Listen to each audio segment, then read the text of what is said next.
My heart stopped as I looked into the eyes of the man claiming to be my husband's brother. Something was terribly wrong. I had never seen him before in my life, yet there he was, sitting in my living room, calling me sis, and talking about family gatherings from decades ago that never happened. The realization hit me like a sledgehammer.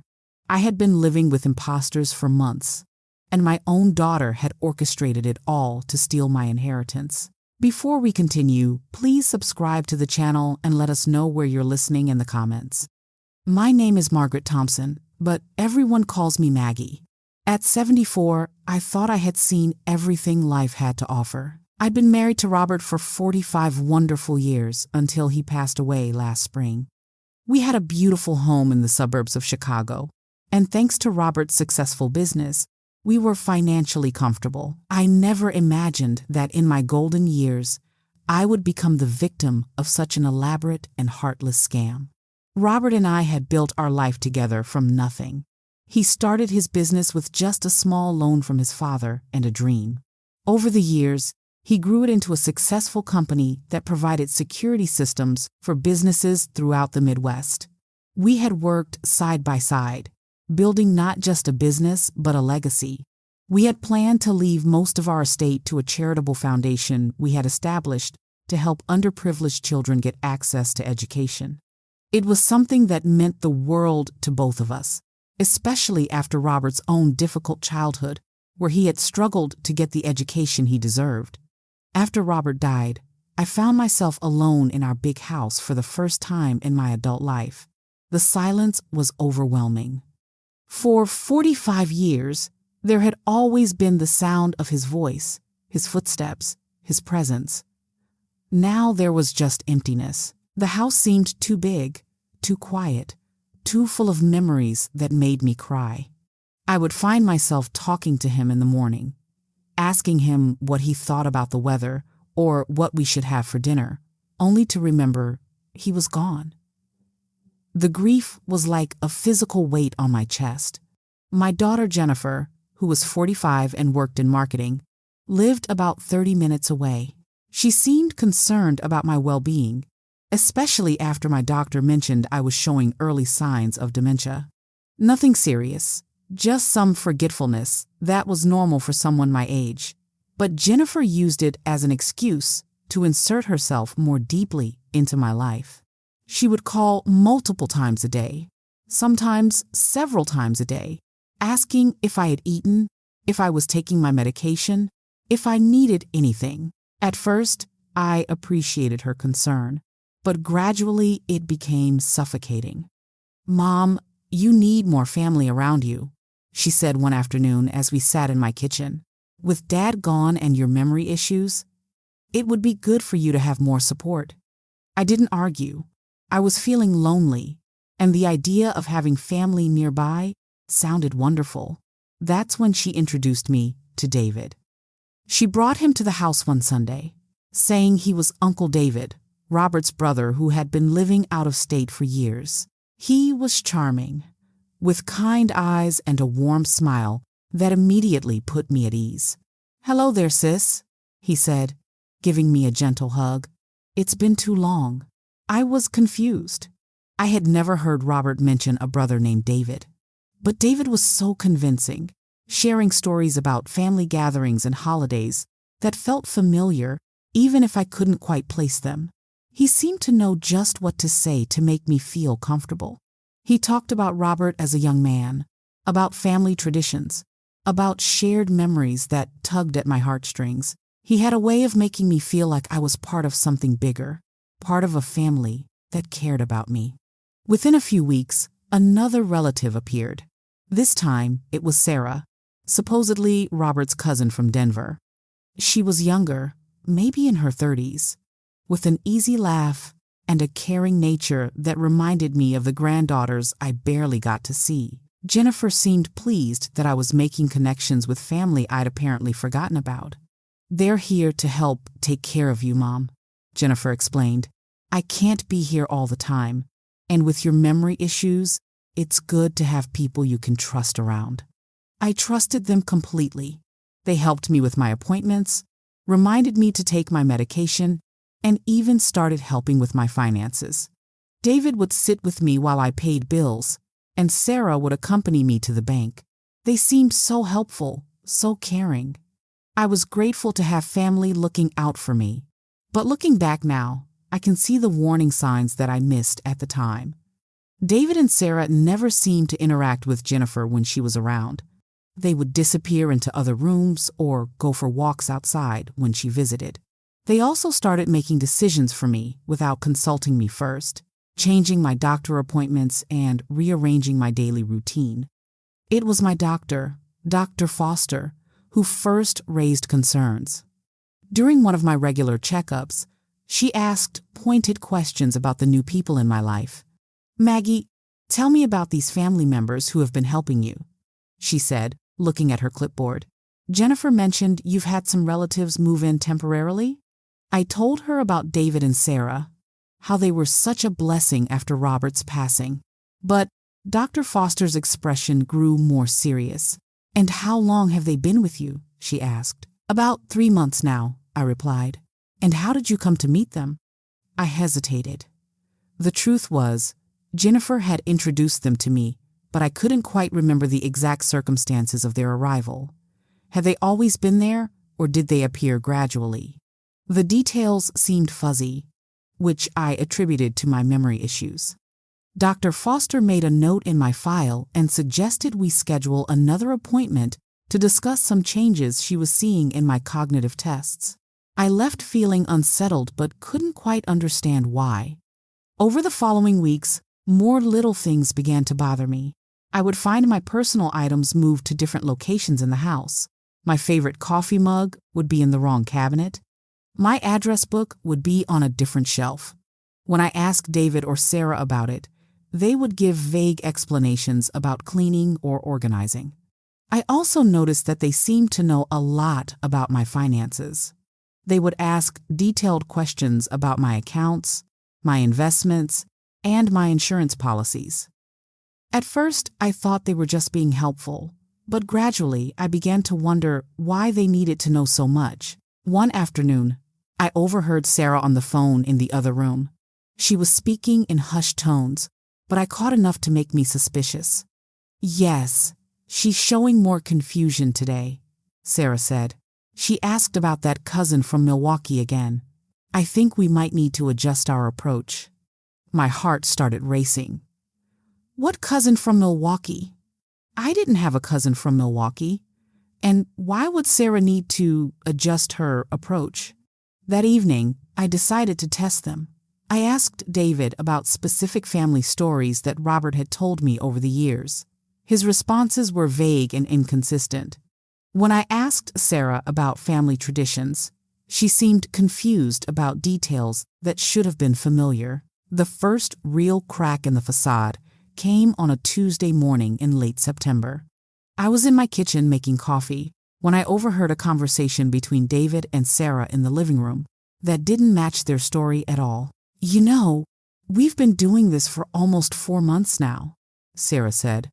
"How much longer do you think we can keep it up?" "Jennifer said as long as it takes," David replied. "She's getting worried that her mother is starting to suspect something. We need to be more careful." My hands started shaking as I gripped the coffee pot. What were they talking about? What were they doing? I quietly moved closer to the doorway to listen. "The lawyer should be finalizing the documents soon," David continued. "Once we have control of the accounts, we can disappear and never look back." "That's assuming the old lady doesn't figure it out first," Sarah said with a laugh that sent chills down my spine. "I mean, she's not as senile as Jennifer made her out to be."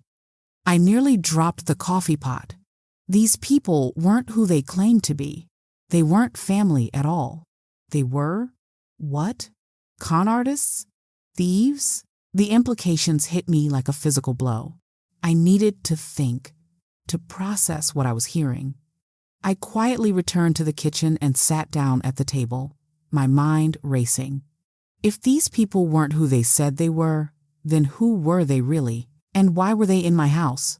I thought back to how they had appeared in my life. David had come with Jennifer, but I couldn't remember exactly when. Sarah had arrived a few weeks later, but again, the details were fuzzy. They had been so attentive, so helpful, but now I realized it was all an act. The pieces started falling into place. The way they never seemed to have photos of family gatherings. The way they were always vague about specific details of their supposed shared history with Robert. The way they had gradually taken control of my finances and daily routine. I was being scammed by actors, professional liars who had been paid to pretend to be my family. The anger started to build inside me, hot and fierce. How dare they? How dare they take advantage of a grieving widow in her vulnerable state? And Jennifer, my own daughter, had orchestrated this elaborate deception to steal from me. I needed proof. I needed to know exactly what they were up to. I decided to play along a little longer while I gathered evidence. That evening, when David went to the kitchen to make himself a sandwich, I quietly followed him. I watched as he pulled out his phone and started typing a message. "Jennifer," he texted, "your mother is getting suspicious. She asked too many questions today about how we supposedly knew Robert. We might need to accelerate the timeline." My blood boiled as I read the response from Jennifer's phone number. "Just keep her distracted," she replied. "I've already contacted the lawyer about the power of attorney documents. Once those are signed, we can move forward with the estate sale." I couldn't believe what I was reading.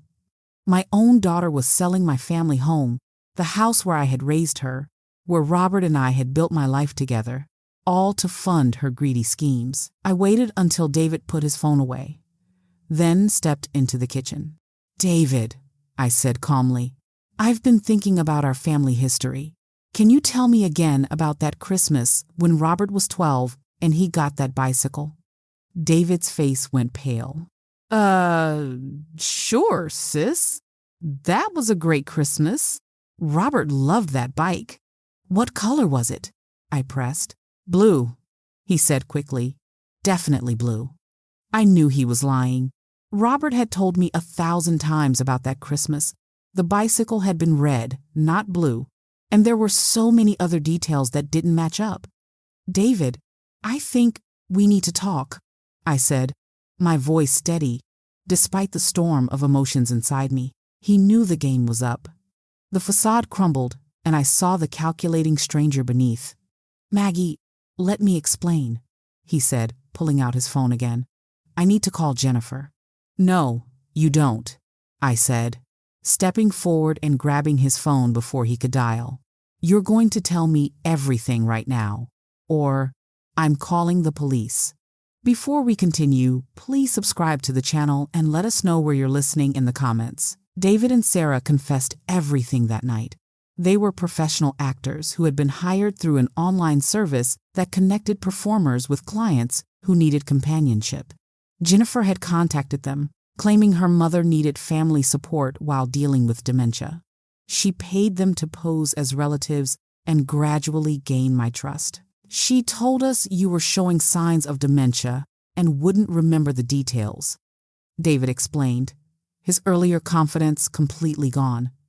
"She said all we had to do was befriend you and help with your daily routine. She would handle the legal aspects." "What legal aspects?" I demanded. David looked uncomfortable. "She wanted us to help convince you to change your will, to leave everything to her instead of the charitable foundation you and Robert had planned. She said you had already agreed to it, but we just needed to make sure you followed through." The betrayal cut deeper than any knife. My own daughter was trying to steal my legacy, the culmination of a lifetime of work and planning that Robert and I had intended to leave to help others. "I want you both out of my house by morning," I told them. "And I want you to write down everything Jennifer told you about her plans, every detail." They complied, probably fearing arrest. What they gave me was enough evidence to confront Jennifer and contact the authorities. The confrontation with Jennifer happened 2 days later. I had arranged for Dr. Foster to be present, along with a trusted neighbor who could serve as a witness. "Jennifer," I said when she arrived for her usual Sunday visit, We need to talk." She looked around for David and Sarah. "Where are Uncle David and Sarah?" I was hoping to speak with them about the power of attorney forms. "They're gone," I said flatly. "Along with your little scam." Jennifer's face went white. "What are you talking about, Mom?" "I'm talking about the actors you hired to pretend to be my family," I said, pulling out the confession David had written. "I'm talking about your plan to steal my inheritance and sell my house." Jennifer tried to deny it at first, but when faced with the evidence, she broke down and confessed. She admitted that she had been struggling financially, that her salary wasn't enough to support her lifestyle, and that she had become resentful of the fact that Robert had left most of his estate to me rather than splitting it with her. "Dad always favored you," she sobbed. "He never understood that I needed help.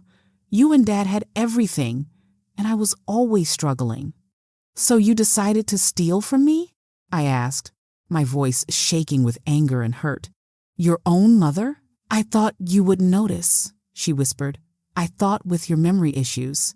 "My memory issues don't make me stupid," I interrupted, "and they don't justify what you did." The legal consequences were swift and severe. Jennifer was charged with elder abuse and attempted fraud. The actors, David and Sarah, were arrested and charged with conspiracy to commit fraud. The power of attorney documents Jennifer had been trying to get me to sign were declared invalid, and my original will was reinstated. I moved to a secure assisted living facility where I could receive proper care without worrying about being taken advantage of. It was a difficult adjustment, but necessary. The experience had left me traumatized and wary of new people, even legitimate caregivers. Jennifer lost her inheritance rights due to her actions. The court determined that her attempt to defraud me had invalidated any claims she might have had to my estate. She was also ordered to pay restitution for the costs associated with my care during the months she had been stealing from me. The recovery process was long and painful. I had to learn to trust again, to rebuild relationships with real family members I had neglected during the deception. I also became an advocate for elder abuse awareness, speaking at community centers and support groups about protecting seniors from financial exploitation.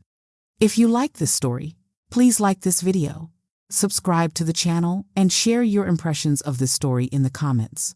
To listen to the next story, click on the box on the left.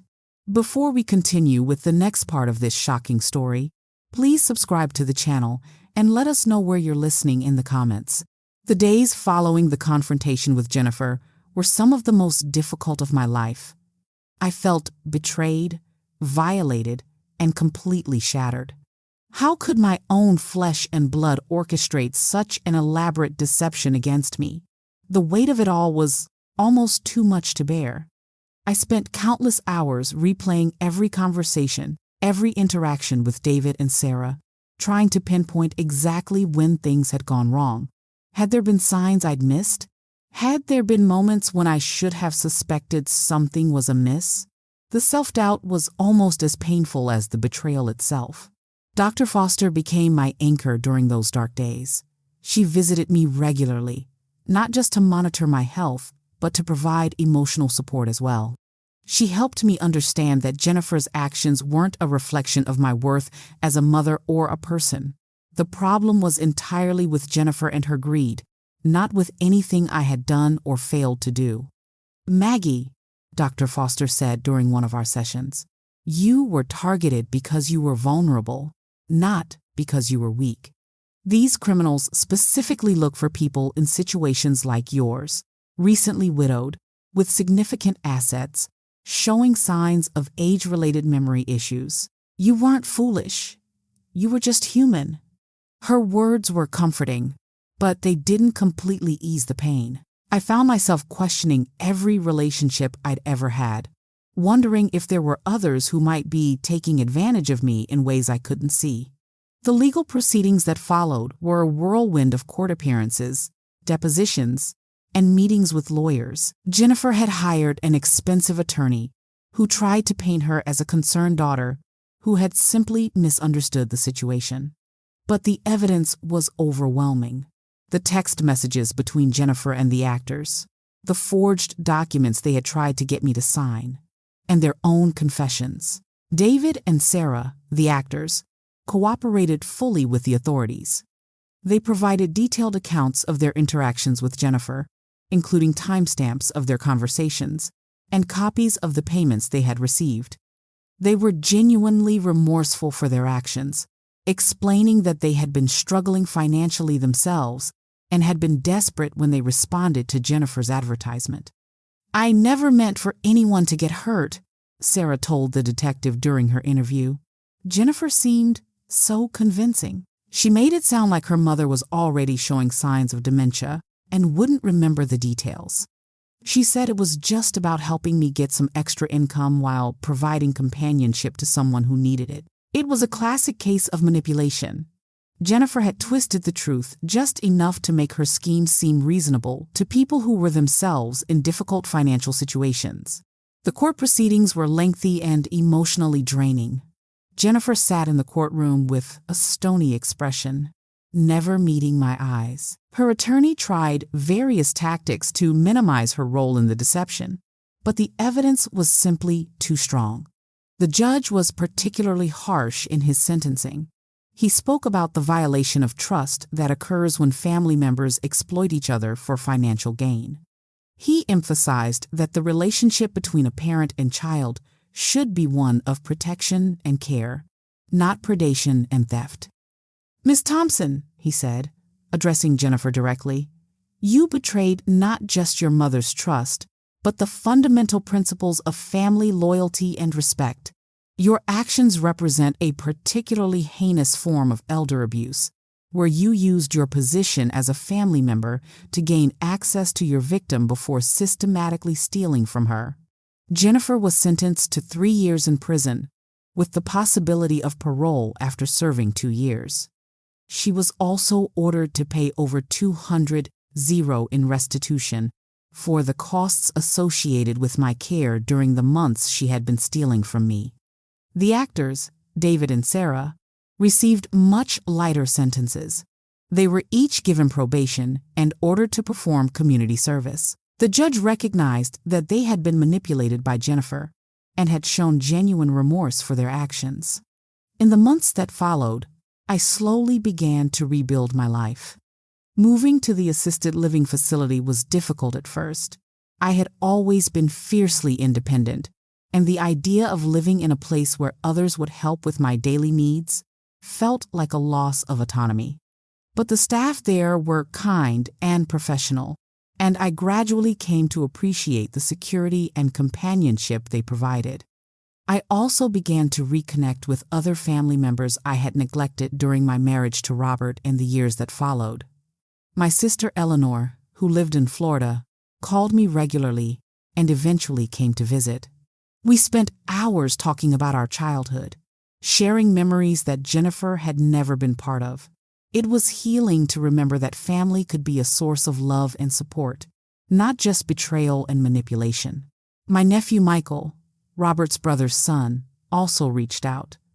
He had been trying to contact me for years but had been rebuffed by Jennifer, who seemed to want to keep me isolated.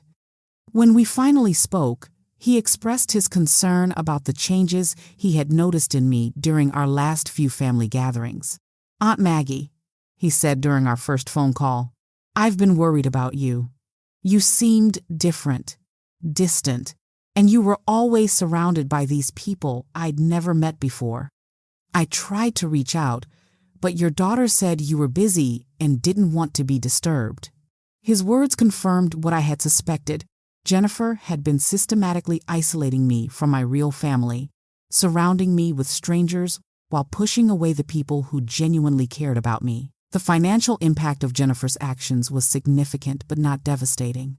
She had managed to steal about $50,000 from my accounts over the months she had been working with the actors. But Robert's estate was substantial enough that this loss, while painful, didn't leave me destitute. The legal costs associated with the case were considerable, but I had excellent insurance coverage that helped offset most of those expenses. More than the financial loss, though, was the emotional toll. I found myself constantly looking over my shoulder, wondering if someone else might be trying to take advantage of me. I became hyper-vigilant about my finances, checking my accounts daily and questioning every unfamiliar charge, no matter how small. Dr. Foster helped me work through these feelings of paranoia and mistrust.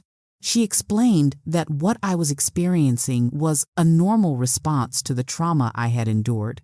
The betrayal by someone I loved and trusted had left deep psychological scars that would take time to heal. Trust is like a mirror, she told me during one session.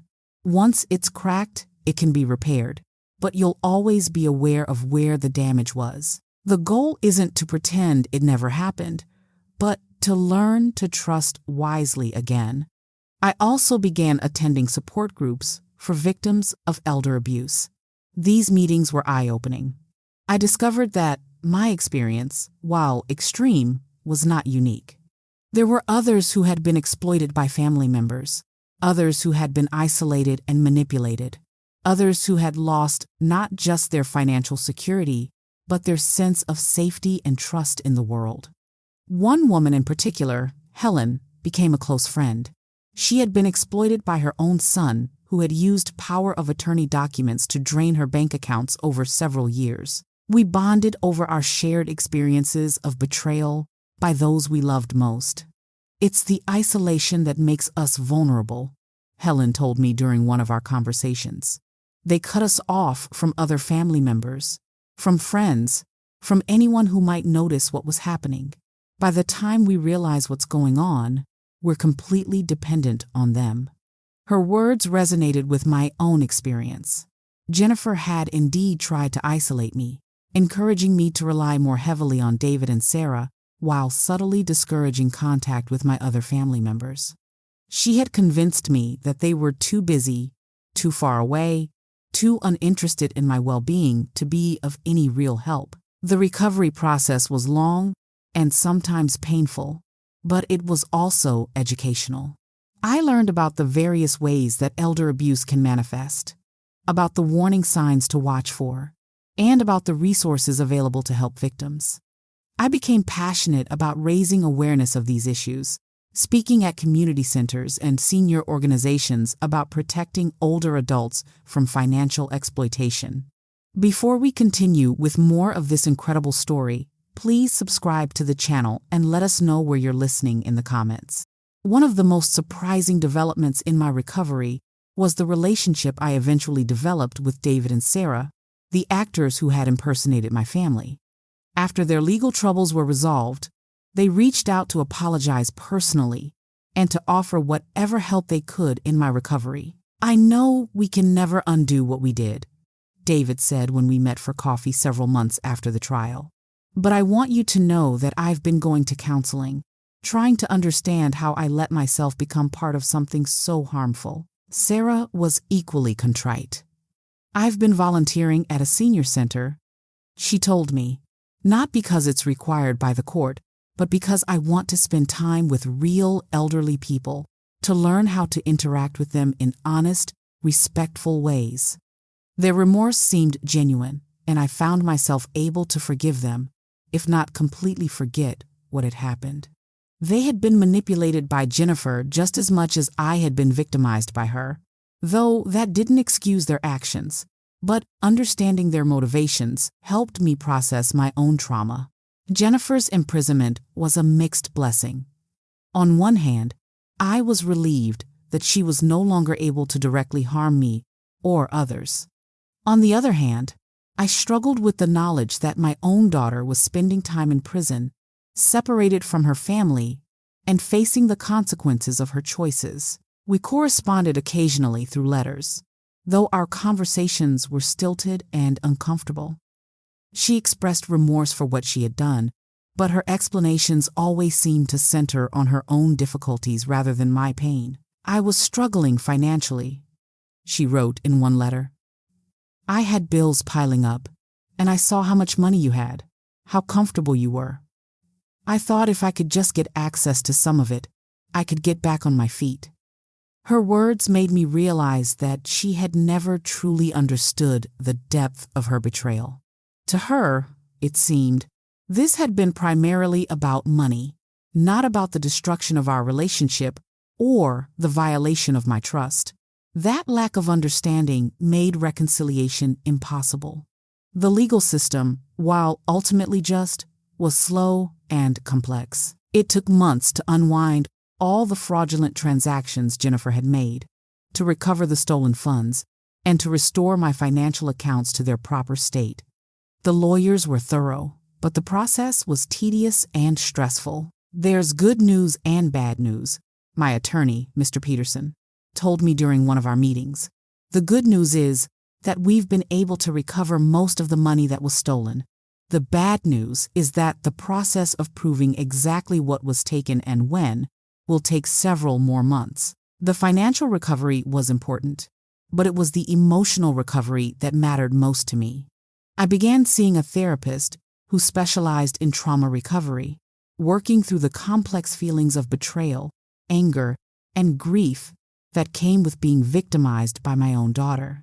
Trauma from family betrayal is often more complex than other forms of trauma, Dr. Martinez, my therapist, explained during our first session. There's not just the immediate harm, but also the ongoing grief of losing the relationship you thought you had. You're mourning not just what happened, but what could have been.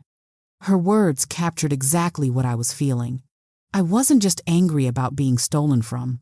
I was heartbroken about losing the daughter I thought I knew and loved. The person who had orchestrated this elaborate deception wasn't the Jennifer I had raised. She was someone else entirely, someone I didn't recognize or understand. Months passed, and gradually, I began to feel more like myself again. I returned to hobbies I had neglected, reconnected with old friends, and even started dating again. Robert had been gone for over a year by then, and while I would always love him, I realized that I was allowed to have other relationships in my life. The assisted living facility became more than just a temporary arrangement. I decided to make it my permanent home. The community there was vibrant and supportive, and I found myself making friends with people who shared my experiences and interests. For the first time since Robert's death, I felt like I belonged somewhere. I also became an advocate for elder abuse awareness, speaking at community centers, churches, and senior organizations about protecting older adults from financial exploitation. My story, while extreme, highlighted the vulnerabilities that many seniors face and the importance of staying connected to trusted family members and friends. Predators look for isolation, I told a group of seniors at the local community center. They want to separate you from people who might notice what was happening. The best protection is staying connected to people who love you and will speak up if something seems wrong. The response to my talks was overwhelming. Many people shared their own stories of near misses with financial predators, and several asked for advice about protecting themselves and their loved ones. I realized that my experience, while painful, could help prevent others from suffering similar betrayals. Before we continue with the final part of this incredible story, please subscribe to the channel and let us know where you're listening in the comments. The legal aftermath of Jennifer's actions extended far beyond the immediate case. Her professional life was destroyed. She was fired from her marketing job when her employer learned about the conviction, and she found it nearly impossible to find work in her field afterward. The stigma of being a convicted felon, especially for crimes involving family betrayal, made her virtually unemployable. Financially, she was ruined. The restitution payments she owed me, combined with her legal fees and loss of income, left her deeply in debt. She moved back in with her ex-husband, who had divorced her 2 years earlier, and struggled to rebuild her life from scratch. "I never thought it would come to this," she told me during one of our rare conversations. "I thought I could just get the money and pay it back later. I didn't realize how far it would go, how much damage it would cause." Her words felt hollow. She had known exactly what she was doing: the elaborate deception with the actors, the forged documents, the systematic theft from my accounts. To claim she hadn't realized the consequences was disingenuous at best. The emotional toll on our family was equally devastating. My sister Eleanor was furious with Jennifer, cutting off all contact and refusing to speak to her even after her release from prison. My nephew Michael was more forgiving but maintained his distance, unable to trust that she wouldn't try to manipulate him as well. "I can't risk it," he told me. "I've seen what she's capable of. Until she shows genuine remorse and understanding of what she did, I can't have her in my life."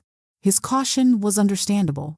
Family betrayal creates ripples that extend far beyond the immediate victim, affecting relationships throughout the extended family.